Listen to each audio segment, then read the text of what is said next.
Okay, guys, I'm going to get started because I'm just aware of time and how much time you guys are going to need to get into your next meetings. So thank you for taking the time to join us on our workshop, and we hope you find the next hour or so quite useful. We're going to be using the chat bar throughout the session, so please put any questions you might have in there, and we're going to pick them up at different points throughout the session. So I'll start by introducing myself. I'm Laura Glover and I'm the EYFS lead at Mowmacre Primary School. And with me is my colleague Cara Mullen. She's also my EYFS partner in crime. And it's also worth noting that Cara is the IT coordinator for our school. So this has definitely given us the upper hand in starting this new journey into the tech world. So we are foundation based. And like many of you, we've been faced with a challenge of bringing online learning to the screens of our 4 and 5 year olds, and a challenge it certainly has been. So in this session, we are going to create an almost case study of our journey with all the bumps and dead ends that have come with it, because it hasn't been easy, and we're not going to tell you that it's just been amazing and it's all gone swimmingly, because it hasn't. And in fact, it's been quite difficult at times, and we have learnt a lot through trial and error, which I'm sure you guys are starting to find as well. Okay, but before we start, we want to know where you guys are at with your online learning journey. So we thought you could maybe just put a number in the chat bar from 1 to 10, telling us how confident you are with online learning. So, you know, on the scale of 1 being a massive no, don't want to do it, haven't done it before, not interested in it, and all the way up to a 10 being that you are super confident, you know, an exceeding IT whiz. So with that, take into account how confident you are with setting up an online lesson, whether that's using a program or a platform to record a session, or if it's to do a live session using all your skills and features that come with it, you know, with programs such as Microsoft Teams or Stream and things like that. So I'll give you a minute to think and then put your number in the chat bar between 1 and 10.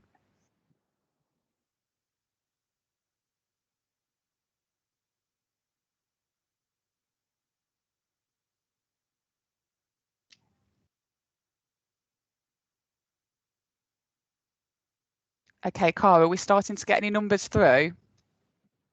Yeah, we've got a 5, 6, 7, and then we've also got an 8, 9 as well with using Tapestry, and then 5, 6 using Teams with EYFS Live. So it's a mixed bag really there. Okay, that's great. The 9s and 10s make me a little bit nervous, because that means I'm not sure we can teach you anything today. But hopefully, if you are a little bit more confident with those programs, especially things like Teams, then hopefully we can just give you a few tips and tricks today that will help you up level your teaching. And if you're more along the, you know, the lower end of the spectrum, then we can hopefully give you lots more ideas. Okay. So, like I said before, we've created a case study of our journey so far. And to begin with, we thought it was important that you got a feel for our school and our starting point. So, you know, there's a diverse range of contexts that you guys are going to be coming from, and we want you to know where we started from. So, the context of our school, Mowmacre Primary School. So, we are an inner city school in Leicester, and it is a deprived area. We are within the top 3% of deprivation within England, and our figures are quite similar. They're on par with those of inner city London schools, which gives you, you know, an idea of where we come from. So with the area comes a high level of illiterate parents and children. We have high numbers of EAL children with over 40 languages in our school. And we have a high level of SEND with around 20% of our children on the SEND register. So being a deprived area, there comes cramped housing with poor conditions, there comes limited access to internet and devices, and a language barrier with a lot of our children and parents is difficult to navigate and break through. And then in our foundation classroom with me and Cara, so we are a 2-form entry F2 classroom, and in our classroom alone we have 14 different languages, and majority of our children have some sort of SALT intervention. So language is a huge barrier for us. And in our local area, majority of the nurseries, the playgroups, the Sure Start centres have all closed down, which means that children have limited education before they join us. And for this reason, we often find that our children are low in confidence. The characteristics of effective learning, they come quite low in, their well-being is low, their confidence generally is low. So one of the biggest challenges for us is our children's well-being. But the other biggest challenge that we face is our parents, as I'm sure many of you guys do. And I know that parents can be difficult across all schools. For us, the difficulties with parents mostly comes with the language barrier. But we also have English speaking parents who are illiterate. And we also find that lots of our parents have had a negative experience of their own time at school. And this means that when we try to engage them with their children's learning and engage them in coming into the school, they're not very keen. We have to build up their confidence and build up that relationship. And Mowmacre and I'm sure at many of your schools, relationships are key, and that is our focus. So hopefully that gives you a bit of an idea of the challenges our children face in their environments, with their parents, with their family situation, especially during a global pandemic, and what our children have been through when it comes to that global pandemic and being indoors and being locked up in a flat and not having much space. And then our starting point as teachers. So like I mentioned, we've got Cara, who's our IT coordinator, and she was very quick off the mark to make sure that we learned how to take on new programs and platforms, which helped us in the first lockdown, where, like you guys, we had to quickly create online learning through a platform so that our children could access the curriculum. So during this time, in the first lockdown, we created pre-recorded videos just off the camera feature on our iPads. And then when I had to self-isolate for 2 weeks during the autumn term of this year, we continue to create pre-recorded videos. But this time, instead of just recording them on our iPads, we moved over to a program called Stream on Microsoft, which some of you might be familiar with. And then what Cara would do while I was working from home and isolating, Cara would play these videos while she was teaching the children, and she would work alongside the children on the carpet in this synchronized way. So with the pre-recorded sessions, we found some positives and negatives, and that's what I'm going to talk you through now, because if your first stage is going to be pre-recorded videos, we want you to see what are the positives and the negatives. But while I'm discussing it, if you have any questions, feel free to pop them in the chat bar and we will discuss them after. Okay. So, like I said, we started to use Stream for our pre-recorded videos, and then what we did is we'd upload them onto Tapestry after, so that our children could access them when they needed to. And if you're not familiar with Tapestry, it's an online learning journey, and that's the one that we use and we've started to get our families quite familiar with. So that's why we decided to use Stream videos, but uploaded onto the Tapestry learning journey. And we like to use Stream because it offered a view of the teacher while simultaneously being able to share the screen of either our flip chart or an online video, something like that. And we actually use a lot of number blocks videos. So we would play the number blocks video and we were able to have a video of us alongside it. So we were able to pause the video, ask the children questions about what they'd seen so far in the number blocks episode, or then give some ideas for what the children needed to look out for next, or something to think about. And one of these positives of these videos is that we was able to edit the recordings and practice beforehand, which I think if you are going into pre-recorded videos is quite useful. And you might not find that being in front of the camera is awkward, but me and Cara are actually quite nervous to be in front of the camera. We started acting like CBeebies presenters, and you know when you're an NQT, and or even before you're an NQT and you're a student and you get your first lessons through and you have to kind of practice your lines and make sure you get every bit of the lesson in. That's what it felt like for us. So there was a lot of rehearsing, there was a lot of messing up, there was a lot of bloopers. But thankfully, if you use a program like Microsoft Stream, or there's also Mowmacre, they have features that allow you to put the videos in, and then you can trim them, you can crop the screen, and you can cut out all of the bad bits. So your videos end up looking much better. So to give you a feel for what we did, I'm going to show you a maths video now that we produced. I say produce makes it sound very clever, but as you'll see, it's not. And at one point you might see, we might not play the whole video, but at one point you might see I start to scratch my nose to figure out which way the camera goes, because the camera flips and reverses on the screen. So there's a little bit of working things out here and there, but we'll play it for you now. Hopefully you'll get the sound, considering we're leading a tech presentation. Hopefully you get that. If you don't, just write in the chat bar for me, please, so we can figure that out. Okay, here's the maths video.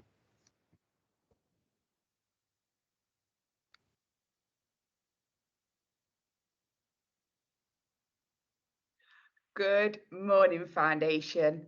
Today in maths, we are going to continue looking at the number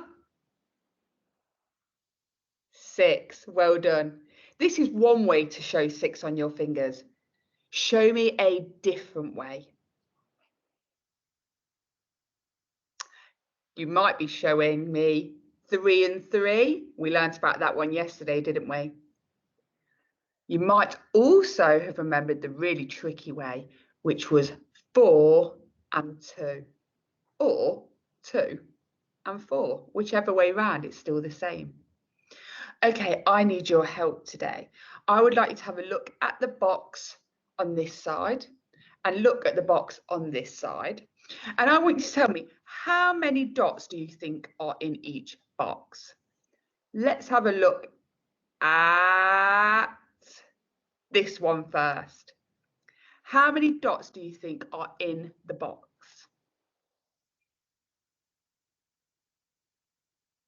Show me on your fingers, how many do you think are in the box? Well done, guys. There are 6 in the box. How did you know that? Some of you might have counted them. Some of you might have subitized and saw 5 here. Look, we've got our 4, 5, and 5, and one more makes, that's right, it makes 6, doesn't it? 5 and one more makes 6. Great job. Okay, so hopefully that gives you a little idea of what our videos started to look like. And you can hear that we make breaks and pauses so that children can answer almost. And what we found is that when we were playing videos like this in the classroom whilst Cara was teaching the children actually thought I was there. So even though it was pre-recorded, they were answering me like I was there. They were having a bit of a conversation with me like I was there. So it's, if you are thinking about pre-recorded videos, it is definitely worth leaving those little gaps, using children's names, having those interactions that you would usually have in the classroom, and using whatever they're used to, whether that is a flip chart or a PowerPoint or anything like that. So another positive for us, and a positive was the flexibility of these pre-recorded sessions. It meant that the children could access them when it suited. So even though we were in lockdown, some of our children had gone abroad to visit family. They'd gone even as far as Iraq. So with the time differences, it would have made it very difficult for them to attend specific times with us. And it also meant that for those children living in chaotic households with only one device to share among the parents and the siblings, it meant that they could choose a time when the device was free for them to watch. So I'm going to show you another video now, and this is a phonics video, and we wanted to show you this one especially because you would be able to see that it mirrored our normal classroom practice. So even though it was pre-recorded, it still looked like what it would look like in the classroom. And again, you'll notice that Cara leaves small breaks for the children to respond, which is a format they'd obviously be used to in a classroom.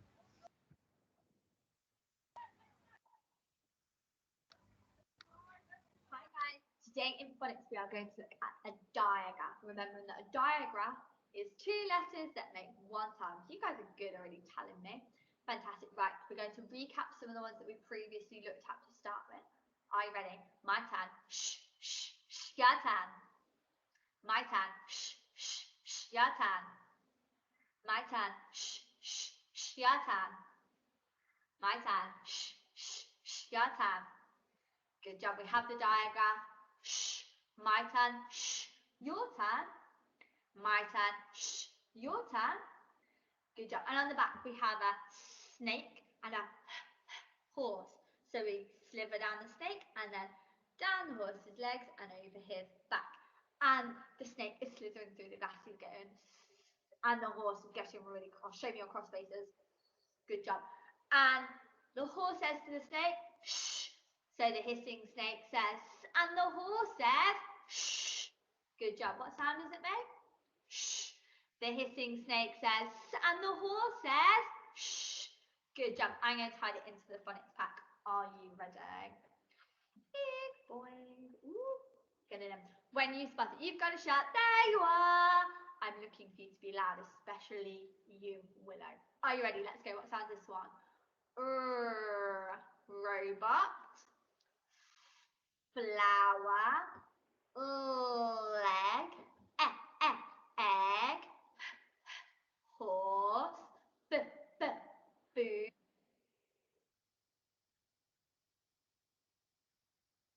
Okay, so hopefully that gives you a little idea of what our sessions were looking like. So Cara would record all of the phonics videos, and some were we did different ability videos for different ability children, and I would do the maths videos along the same lines. So then, aside from me and Cara working on these videos, a major positive for us was that we was able to utilise the expertise of our staff, which meant they could create videos to support the interventions that they would usually lead in class. So, for example, our TAs who are trained in particular SALT interventions were able to create videos for specific children for their specific sound work. That was a lot of specifics to get out there. And we also asked our TAs to create videos for fine motor development. Our sports coaches created them for gross motor intervention. And all that we asked was that it mirrored similar practice to what they would do in the classroom, but that they found resources that the children would actually have at home. So the sports coaches would they knew that some of our children wouldn't even have a ball at home, so they would roll up a sock to make a ball and things like that. So we had to be really creative, knowing that our children had limited resources at home. You might find that your children have got lots more resources at home, so you can be much more creative in those situations, but that's just a situation we was in. So I'll just show you a little video now, just a quick one of one of our lovely TAs, Simone, who was doing particular speech sound work and Makaton sign work for one of our children. So this was all specifically created for one child in mind. Today we're going to do the sign for cat. My turn, cat. Your turn, cat. My turn, cat. Your turn, cat. My turn, cat. Your turn, cat. Bye.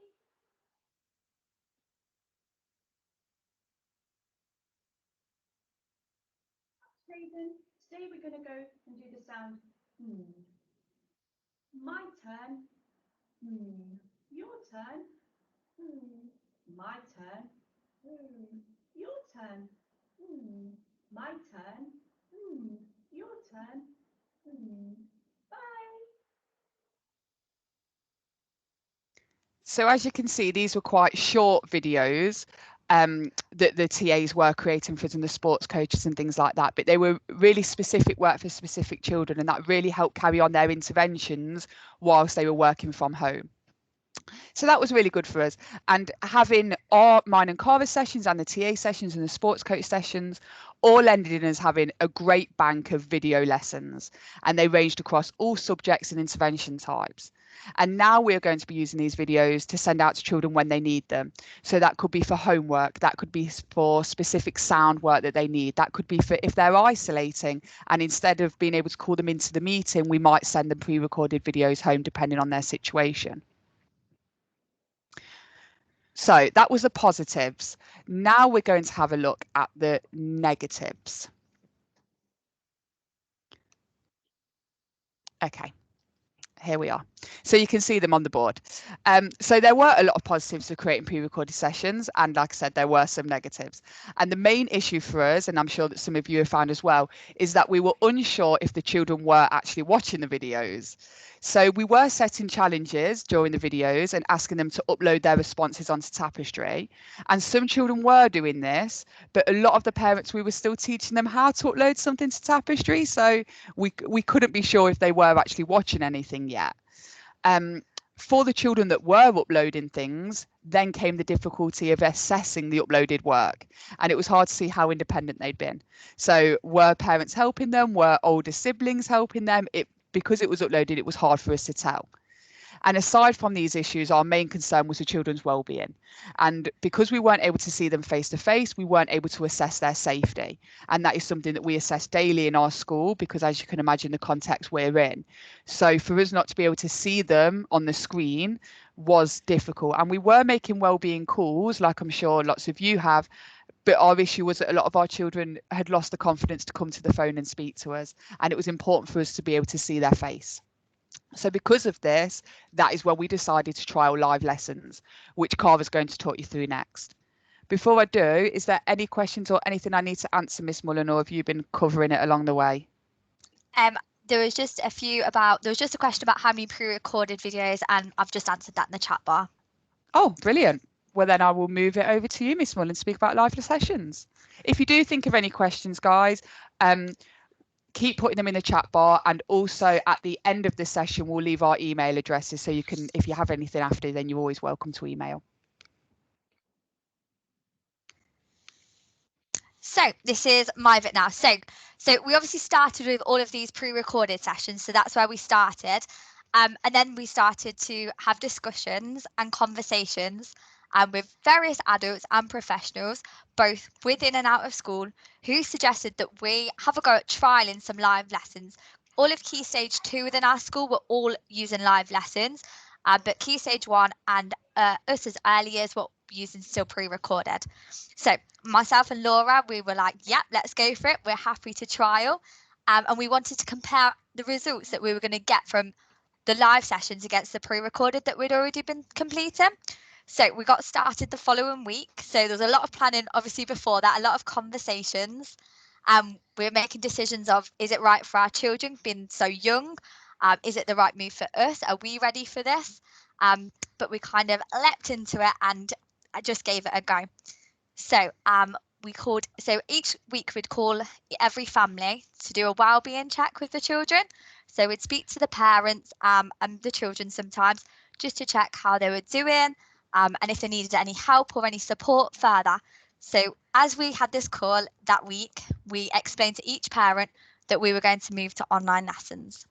Majority of our parents and the children were really excited to see us live on the screen, and they were really positive that we were going to move, because obviously some of them had siblings in Key Stage 2 that were already accessing live lessons, and obviously it meant less support for the parents having to give the children if we were there teaching their children for them.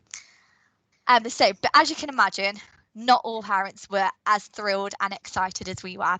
A lot of them were really apprehensive, but we built such a relationship with our parents through being at school and then all the way through the first part of the lockdown. And then that seemed to help encourage them to make the move with us. So this led us on to start with creating a video explaining to our parents how on earth they were expected to, or having already used Tapestry, which they were becoming quite competent on, to now move on to Teams, which was completely out of their comfort zone, to now access live lessons that we were going to create. So here's our starting point and the video that we created for our parents. Hi guys, I am going to talk you through how to be able to access these live meetings that are going to start next week for your year group. So before you start, you're going to have to download Microsoft Teams onto whatever device you are using. The app looks like this. You just need to download it so it has it loaded to be able to access any meeting that we share with you. Once you have downloaded the app, on Monday morning, you'll get a memo with the link that you are going to join. So then you go back onto your Tapestry. So you go to your Tapestry and you will have a memo that looks a little bit like this. Once you are on this, you click into the link that is there and it will take you back into a Microsoft Teams meeting that looks like this. And if it asks you for a login, your adult, your teacher will give you your password and login just in case that you need it, but you shouldn't need it to be able to access the meeting. Once you are in this waiting room, you'll wait here until your teacher lets you through into the main meeting, and hopefully Miss Glover is going to let me through now, and you'll be able to see myself and Miss Glover in the main meeting.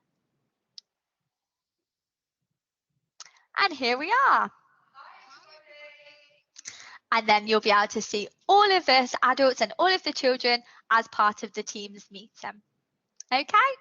If you have any questions, we will be calling you in the next couple of days to explain how this is going to work. Any other questions, just write them on the memo underneath and we'll help you as best as we can. All right, bye. So that was our starting point. So we created that video for our parents, knowing that they'd be as apprehensive as we actually were at starting live lessons. and we made it really clear. We tried to make it as clear as possible with a step-by-step guide, because many of our parents, as Laura mentioned, are illiterate, have English as an additional language, or we found just generally struggle with technology.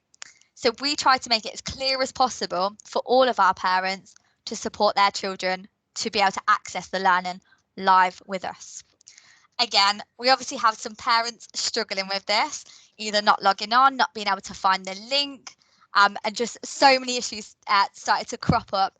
But myself and Laura constantly called them. We invited parents into school reception. We would then physically show them on the device that they'd bring to school that they were using, and we'd physically show them how to access it. And that seemed to really help and encourage all of our parents to then access all of these online learnings. So once we'd obviously explained all of this to parents, we'd kind of accepted that this is our move and we're going to move to live lessons, and we started to set up Teams meetings as follows. So to begin with, we set up a Teams meeting through our calendar like we normally would for a staff meeting or just a catch up during the lockdown. So we invited the staff members we wanted to support within each lesson. Once we set up the meeting, we clicked into the meeting and on the options button, and then edited the settings that are shown here on the screen. Personally, we changed it so no one could bypass the lobby for both safeguarding reasons, and we also didn't want 30, 4 and 5-year-olds all having access to a Teams call without any adults, as we can imagine it would be utter mayhem. So we also changed who could present, as again, we didn't want any of the children, because they were getting quite technology savvy with their with their technology that they were using at home. We didn't want any of them to have the option to mute their friends, and only staff were able to mute the children when they were needed to be muted. So once we were happy with all of these settings, we saved the link, and then we copied and pasted it into a Tapestry memo for the parents to access, because we found this was a platform they were comfortable and competent with, as that's where all of our learning had been previously. So this leads me on to explain what happened next. So on the Monday, we sent out all of our live lesson links through the memo on Tapestry at 8:30, ready for a 9 o'clock start for the children. So we began with just getting children to actually log on to a live lesson and have a chat live with the adults. We logged on at about 10 minutes before on that first Monday, and myself and Laura were expecting to be met with utter silence. Not a single child we thought would speak to us, because they'd be in shock and just their confidence, we weren't sure how they were going to be. But we were so surprised. The children were so confident being on the screen and could speak to us throughout. It could have been due to having trialled this previously when Laura had been isolating, that this worked for us. The children enjoyed seeing adults live on the screen and were conversing as if they were in the same classroom at school. We used the meeting as a chance for the children to have a chat and catch up with how they are doing and any news that they had for us. Obviously, not all children engaged, but we used smaller groups in separate classes to ensure all children had a chance to talk and voice anything they had to say.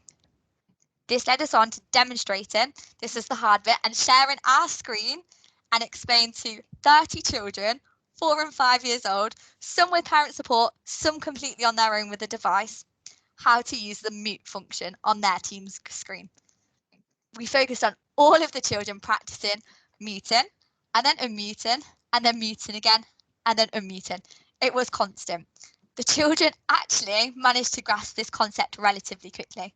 Obviously, there were a few that still were not sure on where the microphone button was, because it's quite hard, because some of them were on phones, so it was at the bottom of their screen, some of them on tablets where it was at the top. It was really hard to gauge what they were trying to look for, because we can see it on our screen, but obviously as 4 and 5-year-olds, you can't see what's in front of them. And without their parents' support, it was quite tricky for them. So once we'd done that, we were actually really surprised at their confidence and engagement on the screen. We couldn't believe how engaged they were and how much they wanted to say. We had to actually mute quite a few children because they're all talking over each other constantly, which is quite interesting. So then as a result, we thought, right, okay, let's move on. Let's go to the hands up function. So we've mastered muting for the majority. Let's go to the hands up function next.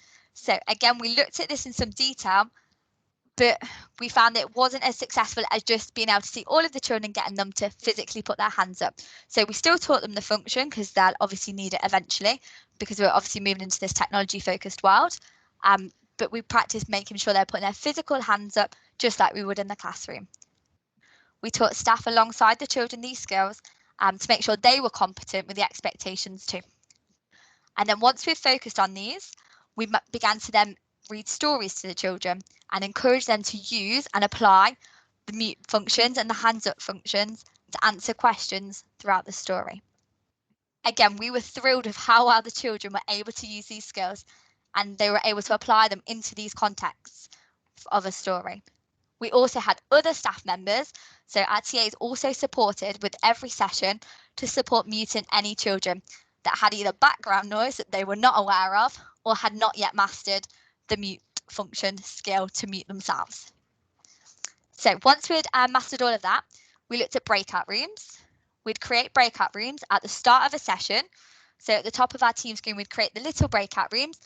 We'd mix the children around. We'd either put them into class groups or just friendship groups. We'd just mix the children around so they were able to see smaller groups of children with an adult on a smaller scale. So an adult would read a story in the main room, and then each adult would support a group of children on their comprehension in a breakout room. We practiced this lots of times for both children and adults, as some children we found were leaving the meeting because they thought they had to go to another meeting to get to the breakout room. Some children just didn't know what to do. So once their screen obviously went blank because they were moving, they'd leave the meeting. It was just an absolute nightmare to begin with. So we actually focused on wiggling our fingers. So all children were not allowed to touch anything on their screen. And we focused on everyone putting their fingers up, wiggling their fingers, singing a little chant, singing a little song to make sure every child got into a breakout room with an adult. So then this again gave the children a chance to speak to an adult again in a smaller group, because obviously when there's 20 children in one room on teams, they all want to talk. We were really surprised at how many children actually wanted to talk, and when they're all wanting to talk, it was really hard to listen to each child. So once we had the breakout rooms, we were able to actually talk to each child on a smaller scale.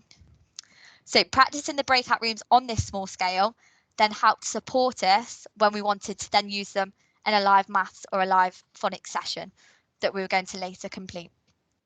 Again, the children continue to amaze us with how well they were adapting to this forever changing, technology focused world.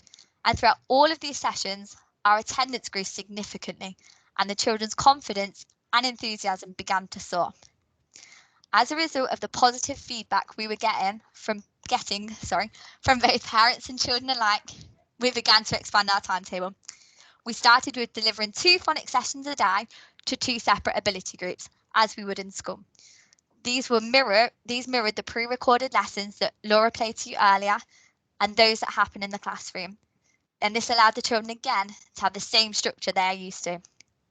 This worked well, as you can see here now. I'll just play a little bit so you can see how we managed with all these children.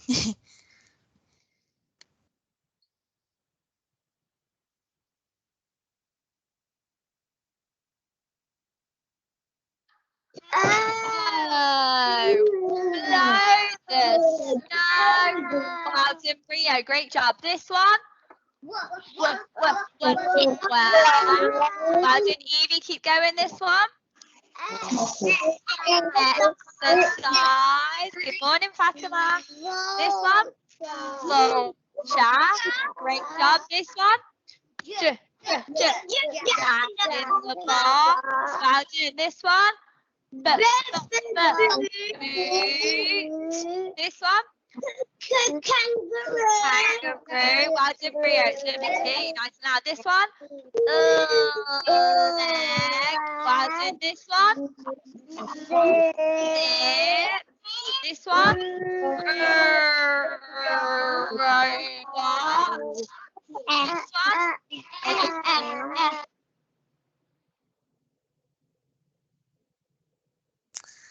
So that was just a short insight to our live phonics lessons. Obviously, some of the faces we can't have on the screen just for safeguarding reasons and things. But most of the children, you can see, were quite engaged throughout the lesson. Obviously, you've got the children that aren't engaged, that you would have in the normal classroom anyway, that you have to address. And it's a lot harder on a screen, we found, definitely. So that was just a short insight on our online lessons of phonics. We delivered it to both children at home and those that were also in school in the classroom, and they were delivered alongside each other, which was lovely. We delivered the main teach in the main room. We then used breakout rooms to support writing in smaller groups. So both myself and Laura, we'd support different breakout rooms separately. The support staff in school would support the children in school to then be able to access some writing, which was really lovely. Then once we were in these breakout rooms, you'd find that some children got a little bit upset because they were a little bit further behind, and you'd already finished writing the first word and you'd be on to the next word, or be on to a short phrase or a sentence. So then that's where we'd use our TA, who would also be in that breakout room with us. We'd send the TA with that child who was struggling to another breakout room. So we'd send them to a separate breakout room so that TA could support that child one-to-one on the screen to then still be able to access their learning, which was really helpful. So phonics was such a success. We couldn't believe how well it had all gone. We were expecting an absolute shambles, to be honest, and couldn't believe that it was such a success. So then we had a discussion. We thought, right, okay, it's going well. Let's keep going with it. So then we decided to incorporate a live maths lesson alongside this. This again mirrored our pre-recorded lessons and the lessons that we would have in the classroom, using a flip chart screen that Laura would deliver from, just like the pre-recorded. This again helped with the structure being apparent to the children in delivering the live sessions. So I'll just play a short insight of a maths live lesson to you now. So yesterday I gave you a challenge and I asked you guys to draw your own 10 frame buses and make sure they are full. So here I have included some of the fantastic ones I saw. So I saw this top one up here is Noah's. I thought that was brilliant. I actually quite liked how he had all different faces on his little characters, and how he'd also decided to colour in his bus. But he'd done a fantastic job of drawing out his 10 frame, because that's quite tricky in itself, and he'd made sure it was full. So I was really impressed with Noah's. The next one along that I was really impressed with was Alicia's. And what I really liked about hers is that she included the number sentence that Lydia had introduced us to. So Lydia had told us that we have 5 on the top row and we have 5 on the bottom row, and 5 and 5 makes 10. So I love that 10 again. And we're going to look at what is 10. What does 10 look like in different ways? Okay, and I think you should be able to see some ways on the screen now. Now, what I would like you to do is put your hand up if you want to tell me about one way you can see 10. How can you see 10 being shown or being represented? That's the word we use sometimes, don't we? Represented. How is it being represented? How can you see the number 10 being represented? Put your hand up if you would like to share one way you can see it being represented, one way it is being shown. Zuleka, would you like to unmute and tell me one way it's being shown? 5 of 5. Ah, fantastic. And you've shown me on your fingers, so I think you're looking at this one here. So yes, let's count the fingers together. You ready, guys? 1, 2, 3. Don't worry, Ragad, I'll upload it for you after. It's the same every time, okay? Right, everybody else, count with me on the fingers. 1, 2. Oh, I've done it a bit small there. Let me try again. Sorry. 1, 2, 3. Oh, why is it not showing up? And again. 1, 2, 3, 4, 5. So we've got 5, 6, 7, 8, 9, 10. Fantastic. And like Zuleka pointed out, there is 5. So that was how our maths lessons were run. So similar to those pre-recorded that you saw that Laura shown, they were very similar to that, and then kind of mirrored phonics, similar to the pre-recorded phonics also. So we tried to make it as close as possible to be in a physical classroom for the children. So the lesson, so the children were enthusiastic and they were able to, again, as you saw, able to use the mute function quite well there, at being able to mute themselves when they were asked, unmute themselves, sorry, when they were asked to unmute, and then mute themselves again when they were not being spoken to. So at the beginning, you also saw Laura doing some showcase work. So at the beginning of the math sessions, we showcased some of the children's work from the previous day that they'd completed and uploaded on Tapestry for us to see. The children absolutely loved seeing their work displayed. She'd have it shown, displayed ready in the Teams meeting before they arrived, and the children's faces lit up the minute they saw their work on the screen. It was really lovely. So similar to phonics, we use breakout rooms as well to support children to complete the activities if they required adult support, or they also then had the option to do this independently. So the adult was then, so myself and Laura were able to assess children's learning from the session while they completed the activity. And then after all sessions, the children uploaded any of their work onto Tapestry for us to see. So each day we'd have a live phonics lesson and they'd also have a live maths lesson in the morning. We were so thrilled with how successful our live lessons were for both parents and children. And here are some of the written responses we had from parents via Tapestry. I'll just leave them on the screen for you to read them for a moment.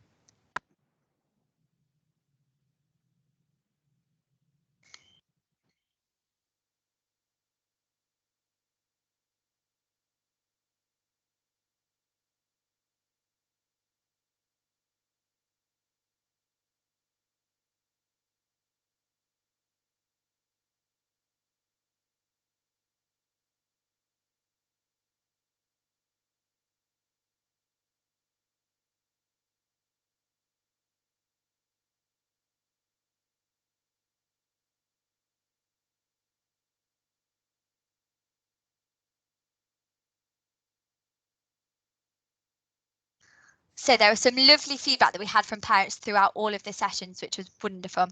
And then once back in school, we decided to have the same conversation with the children. We asked them, how did they find online learning? What did they enjoy? And what did they find tricky? And here we've recorded some of their responses. What did you like about online learning? Maths and charades and English. I love doing alphabet and seeing Miss Mullen all the time and doing lots of alphabets. Seeing Miss Mullen in the room. Did you like seeing me and Miss Glover on the screen in online learning? Yeah. And what else did you like? Playing iPad for my game. I like phonics. I like maths. I like seeing my teachers. I like Mummy helping me. And I like every single thing. And I happy that I still got to see everybody. So what did you like about online learning? Charades and then number 9 and all the ways how to make it. And what's important, I love my class. We had some great feedback from the children, as you just saw. It was really lovely. It was so successful. Well, we thought it was so successful, and I'd say the children would agree with us. And their enthusiasm and their engagement was absolutely incredible to see. All the children, we thought, managed to get something from their live sessions, and we were so pleased with the effort that our parents put in and also our children put in through all of their online sessions. We were constantly praising them. It was really wonderful. So obviously, as teachers, we're constantly assessing throughout all of our live sessions with the children that we know understand concepts and those that we know actually haven't a clue on what we've just taught. So then we decided how do we know they're going to do something? So are we going to provide interventions through their live sessions, or are we going to set interventions through pre-recorded on Tapestry? And we had started to have these discussions. So we began to consider the impact these live sessions were having on the children. Were they being retained by the children? What were we going to do next? How are we going to assess these children live on the screen? So then came the conversation and decision between myself and Laura that we trial completing a phonics screen. We'd trial it with a couple of children to begin with, and then if that went well, we'd trial the whole cohort. We'd screen, sorry, the whole cohort. So we started the following week. We sent the children a link for a meeting. We'd pre-warned all of the parents in a memo previously saying you'll get a live link, it will be a time, and you'll have a live session with your child's teacher, and they'll just go through the phonics sounds because we just want to see how fantastically they're doing. So they received their live link. Both myself and Laura were quite unsure with how well they were going to do. We weren't sure if they were going to fly or if they were just going to sink, having not retained or learned anything from the online learning. And we kind of went into it with quite an open mind, and we were kind of happy either way, like we'd support whatever they came back with. So then so the trial children went really well. So then we phonics screened each individual child at home, 3 teams, and it looks something like this. I'll show you how it looked. But please note, this was done in school. We completed it in school because we no longer had the recordings once we completed all of our online recordings.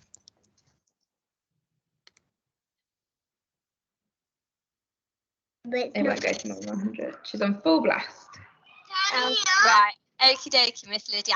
We are going to your phonics screen. You are going to show me how fantastic you are with your phonics sounds. Are you ready? What sounds this one?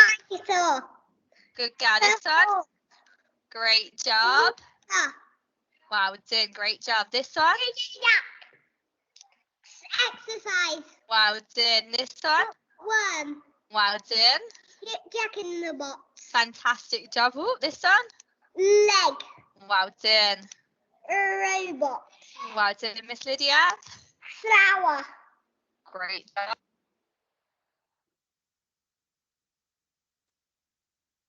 So, sorry, that was just a short insight. So as you can see, it was completed in school, but these are exactly how they're run at home. The child would sit on the screen, the parent was either next to them or kind of left them to it sort of thing. But all children, we thought, thrived in their phonics screens. And both myself and Laura, we were surprised yet thrilled with how much they'd retained and learned through the online learning. Obviously, we had a few parents giving children the answer, but we tried our best to discourage this as much as possible. Again, we felt that the relationship we'd built with the parents helped to support this, and then as a result, our parents were able to see the sounds that their child was struggling with and then support them at home further. Once back in school, we completed some maths assessments. Those children that engaged in all of their live lessons were thriving more so than their peers. We found that majority of children had retained the concepts taught via live sessions more so than those pre-recorded. All in all, our sessions we thought were a success, and we, as teachers and staff in the classroom, we were so pleased with how well the children had done. Obviously, we came across some difficulties along the way, which we're going to go through now. But before I continue, is there any questions that anyone would like to unmute and ask, or write in the chat bar, then that's fine.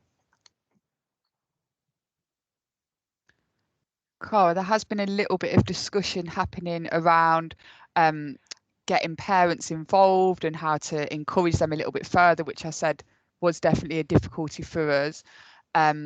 And that the timetables were clashing with other they tried not to clash with other timetables, but parents always needed a parent nearby. Yeah, I'd say we also found that, especially at the beginning, especially needing a parent nearby, but we definitely utilised the staff that we had supporting online and using breakout rooms on Teams to try and support our children further. And we taught quite basic concepts that children were able to master at home too. There's also a question from Sharon saying, did you record the live lessons for those that missed them? Yes, we recorded all of the live lessons for those that missed them, but we found that our attendance was quite large, but we had a couple of children that didn't access live lessons, so we'd also actually pre-record the videos as well. So we'd pre-record the lesson prior to the lesson, so we're kind of making double the workload for ourselves, which wasn't helpful. But we did it just for some parents in particular. We'd pre-recorded the lessons and then posted those for those specific children, and then would often tag the children that missed the session in those pre-recorded sessions.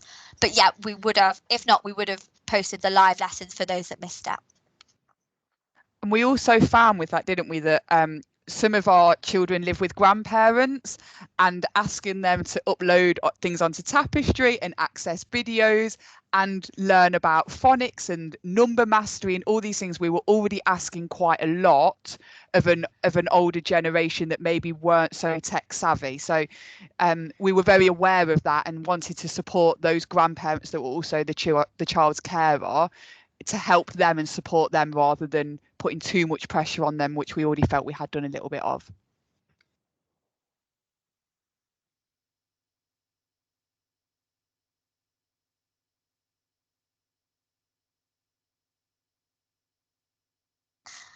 Right, so we'd just like to kind of get a bit of feedback. So before we go into our problems, there's been lots in the chat bar, but if you could just either go to the website above, I will pop the code in the chat bar, but it's just a Menti, it's just like a Wordle. You just type some words in and the problems that you think that you might face complete an online lesson. So lots of them have been discussed, but it'd be lovely to see it all come together on the screen.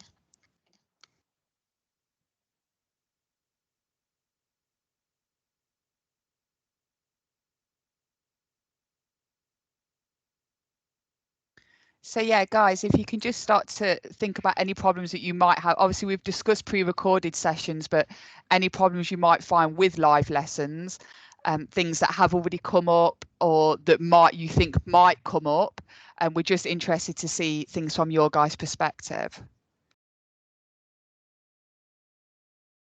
We'll give you just a few minutes to get them in. Oh wow, lots coming in. That's a relief. We were really worried. We we were thinking no one was going to put anything. So thank you.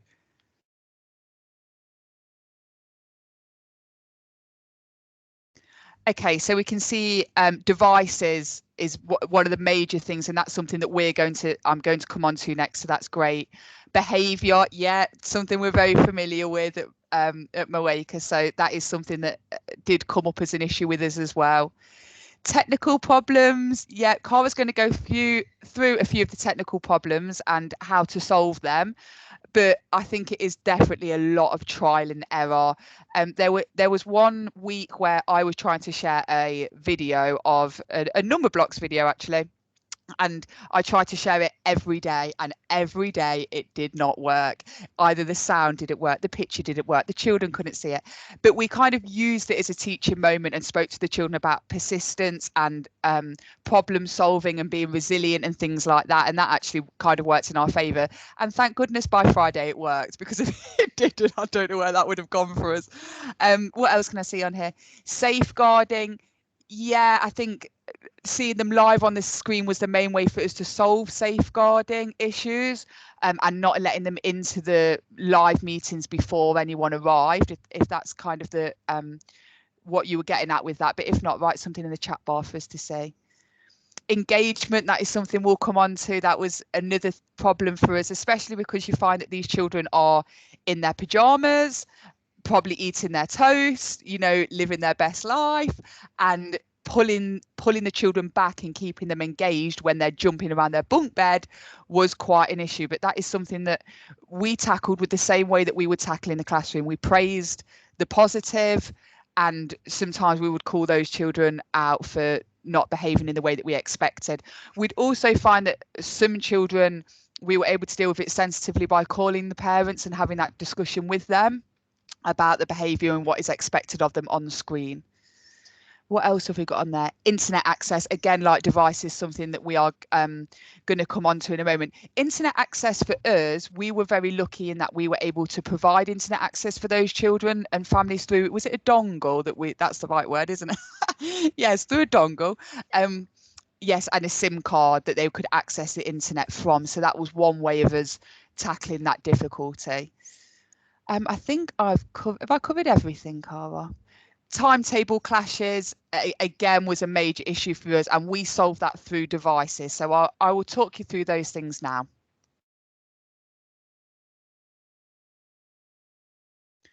Okay, so it's quite good for us to see that the problems you're thinking of are some of the problems that we do have a few answers to, but there are some things that we don't have the answer to and we've not figured out yet, but hopefully we can give you some ideas of how to solve some of these problems. So like you guys, the first problem that we faced was devices. That was a big hurdle for us, and like I mentioned previously, lots of our children share a device. We found that they were using a parent's phone, so it was such a small screen, and that when sessions were being pre-recorded, they could at least watch the videos when they wished, even if it was off a phone, but they were able to watch it when they wanted. So when we changed to live teaching, our timetables started to clash with all the other year groups. And our children often come from big families, and we have a lot of children in our school with a lot of siblings in our school. So it would have been impossible to not have timetable clashes. So our children needed their own device. And we were really fortunate in our school in the fact that we'd received a grant, and we were able to use that to purchase really basic tablets for our children, like the one you can see on the screen now. But we were able to download Tapestry onto it. We were able to download Teams onto it. And then we signed them into all of their accounts so that there was no issues with signing in, although that did seem to keep cropping up as the children logged out. But that was how, we set it up for them. So once the children received these and they all had their own tablet that was separate from the other children in their house, attendance improved, and it improved drastically. And this allowed us also to call the children into the meeting. So if you were having a live session and, for example, Tommy hadn't turned up, we could type Tommy's name in to his Teams account and call him, and it would start to call on his tablet, which even if he wasn't next to his tablet, he would hear this calling in, and he'd be able to come over to it, which allowed for our children that weren't getting parent support and weren't able to tell the time and know when they were meant to be online. That really helped with them. And because we'd given these devices out, it also gave us a little bit more authority in calling those parents and questioning why those children were absent, because really by this point, with them having their own device, with internet being given a lot of the times, there wasn't really any excuse. So that really helped. And within a few days of giving out these devices, calling in the children into the meetings and phoning some parents every day, we had full attendance majority of the time. We don't have full attendance majority of the time in our classroom. So to get it online was a real achievement, and it is achievable. So that really worked for us. And of course, there were still a few persistent absentees. Often the ones that are absent in the classroom were the ones that were absent online. And even though we would call these parents every day, there was one or two, I would say, that we still had difficulty with. And the way that we chose to deal with that was to pass it on to our senior leaders. And we're very fortunate in the fact that we've got an amazing wellbeing team, and they are able to, they've got the relationships with those more difficult, hard to reach parents. And they would go and do home visits. They would see how the family were coping, and if it was that they needed further support. So we would come at it from a supportive angle, and that seemed to help us along the way. But parent support generally was an issue. And like Cara had mentioned, even on the phonics assessments, we had the odd parent where you could hear them giving the answers to the children. And we had to kind of ask for them to stop at points. But yeah, it was quite difficult because we had some parents who gave the children no support. So you would not see a parent or hear a parent throughout their whole session with us. And then we had other parents who were really keen for their child to do well and were giving the children the answers, and it was taking away their independence. And we've actually found that for some of those children coming back into the classroom now, independence for a few of those has been an issue, because they are now relying on us to give us some of the answers, which I know from speaking to a few of the EYFS teachers, they've had the same issues. But we tried to tackle this sensitively, and we would phone parents, and we would, to have those conversations with them, or we'd use breakout rooms to work alongside the children who needed the extra support. And that really helped in getting those children working along and getting their independence back. It's also worth noting that for our EAL parents, we ended up creating accounts for them, obviously creating the videos like Cara had shown you and how to use the platforms. We would then have to sign them into their accounts. We would then have to have them come into the office so that we could sign them in again and again and again. And we would have to show them again, step by step, how to upload onto Tapestry, how to join a meeting and things like that. And at first it was exhausting, but after a while they got it. it does come together eventually. But if you've got those parents that do have a language barrier or don't know what different punctuation is, it when you've got to have that on your password for Tapestry and things like that, that can be quite difficult to break through. But it is doable. It just takes a lot of time. So yeah, that was one of the issues we faced. So also, like some of you had mentioned, behaviour and engagement, and during the live lessons we face the same issues that do crop up in the classroom, especially with engagement and learning behaviours and things like that. So to assist with this, we made sure we did what Jan Rugani calls dissolving the screen, and I know that there's a few people that are going to be touching on this in their workshops today. And dissolving the screen is about, as a teacher, acknowledging and appreciating the children's efforts and participation, just like you would in the classroom. So it was a simple use of praise, or it was like you saw in the maths video, showcasing the children's work. And this kept them motivated, this kept them interested, this kept them engaged. We also use quick tasks within the first few minutes of each lesson, so they knew from the start that they were expected to participate. And when we had children that maybe weren't participating so much, we would cold call those children. So we would ask them to answer the questions. And this really did set the standard early on for the participation that we expected. And that was really successful. So my final point really for this is on well-being and confidence and relationships. And like I said before, that's really at the heart of what our early years is about, and what Mowmacre is about as a whole. That is where we're at. And we have children with attachment difficulties. We have lots of children come in with low PSED skills. And we have to work very hard to build those relationships and build that trust with those children and the families. And we wanted to keep those strong relationships that we have in the classroom on the screen as well. So we made sure that we had time to chat with the children, like Cara had mentioned. We'd have lots of conversations with the children. We'll make sure that they felt listened to. We sang happy birthdays. We met family pets. They met our pets. We shared things from our own lives and they shared things from theirs. And this really helped in keeping that relationship there. And we also did show and tell, and we played games live on the screen, which we are going to show you now, and is majorly embarrassing. I almost want to skip to one of the other teachers or TAs doing theirs. But you will get a feel from this video of a charades game that we started to play, of how much the children were able to bond with us still and keep building that relationship. So we'll show you that now while I cringe in the corner. Charades again today, the game where you have to pretend to be something and everyone has to guess what it is. And we're going to continue with animals for now, just while we're getting the hang of it, guys. So you will pretend to be an animal. Brie and Brianna, are you looking this way? And we will pretend to be an animal. And then you guys have to put your hand up and guess what it is. Do we shout out in this game? No. No, we either put our hand up, or you can use the hand up icon on Teams, which would taught you to use. But if not, you can just put your hand up for us to see. And you are going to have a guess at what they are. Now, you're very lucky today, guys, because not only am I and Miss Mullen going to pretend to be an animal, Miss Hill's also going to pretend to be an animal, and Miss Plowright's going to pretend to be an animal. And then some of you guys can have a go at pretending to be an animal too. Now, there was someone that had their hand up last time that didn't get a chance to do it. Was it you, Trixie? Yeah, I remember now. So I need to definitely make sure Trixie has a go, because she was the only one that didn't get to last time.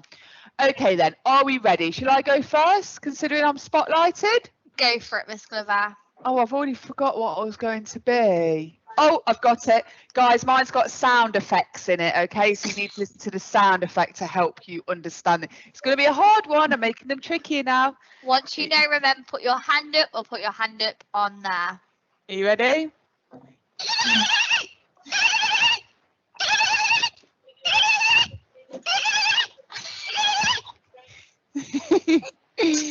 Okay, guys, who thinks if you can get what that one is, I'm going to be really impressed. Miss Mullen, do you want to take hands? Do you want to take them? Because you're spotlighted, I can't see. So, Miss Glover obviously was a dolphin. The children absolutely loved playing charades. every morning we'd say what the game was that afternoon or what we were doing in the afternoon session, and the children were so excited every time to be playing a game. They couldn't wait. But obviously we had some more problems. So our next set of problems are listed on the screen. Background noise. We found that due to many of our children having siblings and they also had little room to work, there was a lot of background noise, be that a baby crying, another child engaging in their online lesson, a TV on in the background, or just generally a parent on the phone. So as a result, we always needed an extra adult in every session and every breakout room to deal with muting the children, who were confident in muting themselves, but also unaware of the disruption and distraction that their household was causing for many of the other children in the meeting. So staff members, so myself and Laura, would address the individuals, would say, oh, Keith, can you turn your microphone off for me? We can hear a lot of background noise there. And we'd ask the child directly during the session. But if we were still struggling, we'd call the parents after the session just to say, oh, can you have a word with your child? They keep him muted during the session, or they were wandering around while we were teaching phonics this morning, and all we could see was the ceiling. Can you make sure they're engaged in their learning? And parents generally were quite apologetic and helped support us to make sure their child was accessing the online learning. We also struggled once we were sharing our screen to be able to see the children. So as Laura was showing her flip chart screen, she wasn't able to see the children alongside it. And then you can't address any behaviour issues. You can't then address who's got their hands up to answer, just like you would in a physical classroom. So we explored this by only sharing, when we shared our screen, we only shared a window and then condensed each screen side by side. So we'd have the flip chart on one side and the children in their little boxes on the other side, to be able to then see both side by side. So then we could teach from one, but then still see the children alongside the other. So it was really useful when we were asking questions and also addressing those behaviour issues that we found. Screen fatigue. My goodness, this was a big one. So as you can imagine, the children we're teaching are both 4 and 5 years old, and screen fatigue is very relevant. They're always used to, obviously, when we're in school, being outside, playing inside the classroom. They don't have much screen time really within our classroom in the day. And even us as adults, we were struggling massively to keep engaged on a screen all day, delivering live sessions, pre-recording these sessions, uploading on Tapestry, commenting on things on Tapestry. It was constant. So it was always at the forefront of our mind for our children. So we made sure all of our lessons were short to limit the screen time the children were having. And between each of the lessons, they had breaks to complete other activities set for them, or we'd give them time to play. We also made sure that children who wanted to complete the activities independently weren't staying on the screen, and they'd go away to complete these without teacher support. We tried to encourage independence as much as possible throughout all of our lessons, and trying to get either little teacher support or little parental support too. And then all children would upload their work onto Tapestry when they'd completed it, so we could see. So when we were completing our stream videos that Laura showed at the beginning, we also found that the format on stream is not compatible with Tapestry, and it had to be changed to an MP4 file. So we had to trim the file on stream and then download it. So we had to actually trim it and then download it and then upload it on Tapestry.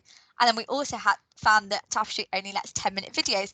So along with trimming it, recording it, trimming it, and then uploading it, you also had to make sure that you're not talking for longer than 10 minutes. But that also helped to make sure that we were not expecting the children to be on the screen for too long. So overall, we found we had a number of problems, but as we went along on this journey, we tried to find solutions as best as we could to support ourselves, the staff in our classroom, and children and parents to ensure they were receiving the best support and learning they could throughout the difficulties of lockdown. Obviously, you may come across other issues through your online experiences that we haven't covered here. We tried as best as we could to give you a flavour of our problems that we came across and how myself and Laura addressed these. So, all in all, we found we had a great success with online learning. We had many bumps along the way. We had cross parents shouting down the phone.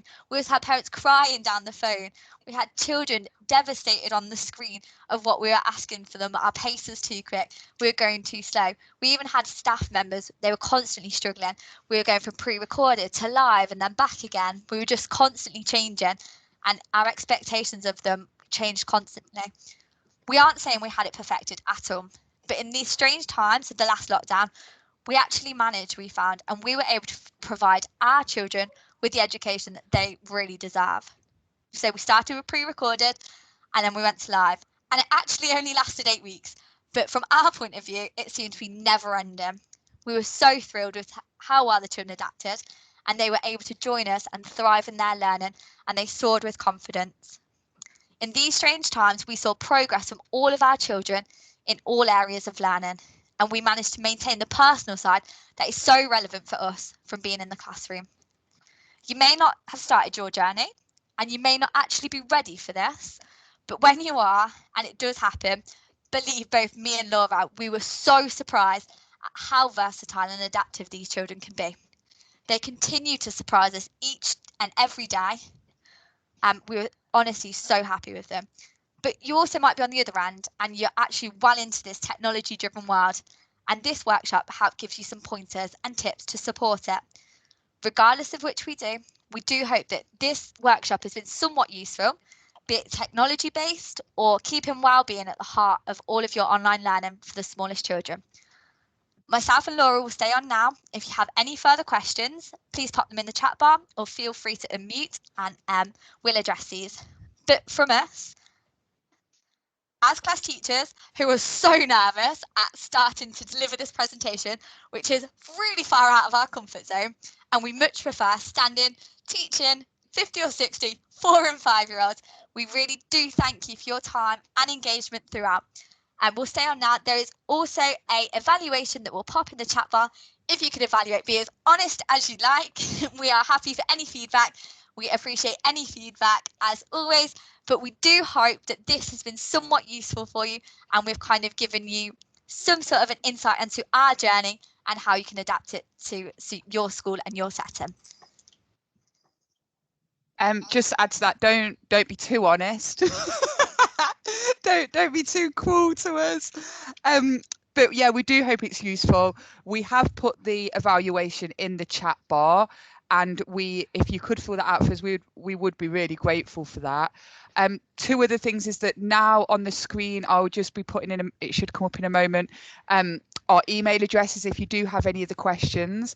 And we also know that some of you might be joining Sam and Adele's workshop after, which will give you a great insight into, we've been having a lot of discussions with them about what they're doing, and it's a lot about different ways you can bring tech into your classrooms and start to build on those skills for children in early years. So you might find that really useful, and I hope you do. But yeah, both our email addresses there now. We've finished bang on 2 p.m. Thank you guys for joining in. Thank you for putting your chat in the bar. Thank you for joining the Menti and things like that. We were very nervous and we're really grateful. So thank you, and hopefully we'll see you soon. Bye.